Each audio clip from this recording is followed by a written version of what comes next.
নমস্কাৰ। Finally GT PGT সকলৰ কাৰণে এটা ডাঙৰ খবৰ যে আপোনালোকে যিসকলে পিজিটি আৰু জিটিৰ ফাৰ্ষ্ট প্ৰফেশ্যনেল মেৰিট লিষ্টত নাম অহা নাই তেওঁলোকে এতিয়া চিন্তা কৰিব নালাগে, কাৰণ second verification list, second merit list প্ৰকাশ পাব অতি সোনকালে। এই ফাৰ্ষ্ট প্ৰফেশ্যনেল মেৰিট লিষ্টৰ ডকুমেণ্ট ভেৰিফিকেশ্যন হোৱাৰ পিছত সেকেন্ড লিষ্ট প্ৰকাশ কৰিব, আজি আমাৰ শিক্ষামন্ত্ৰী ডাঙৰীয়াই টুইট কৰি জনাইছে। তো এতিয়া কথাটো হ'ল, যিসকলৰ 2 মাৰ্ক 3 মাৰ্ক 4 মাৰ্ক কম আছে, যেটো ফাৰ্ষ্ট প্ৰফেশ্যনেল মেৰিট লিষ্ট দিছিল, তেওঁলোকেও চান্স পাব। তো 3-4 মাৰ্ক নিশ্চয় কমিব।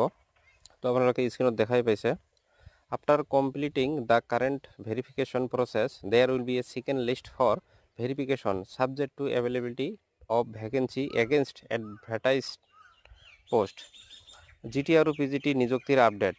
বৰ্তমান চলি থকা প্ৰমাণপত্ৰ পৰীক্ষা প্ৰক্ৰিয়া সম্পূৰ্ণ হোৱাৰ পাছত বিজ্ঞাপিত পদৰ বিপৰীতে খালী পদ উপলব্ধ থকা পৰিস্থিতিত দ্বিতীয়খন তালিকা সত্যাপনৰ বাবে প্ৰকাশ কৰা হ'ব।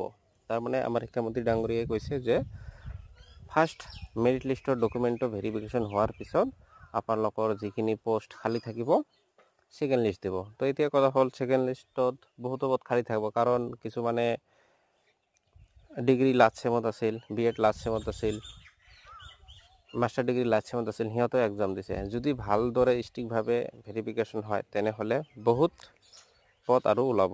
ধন্যবাদ।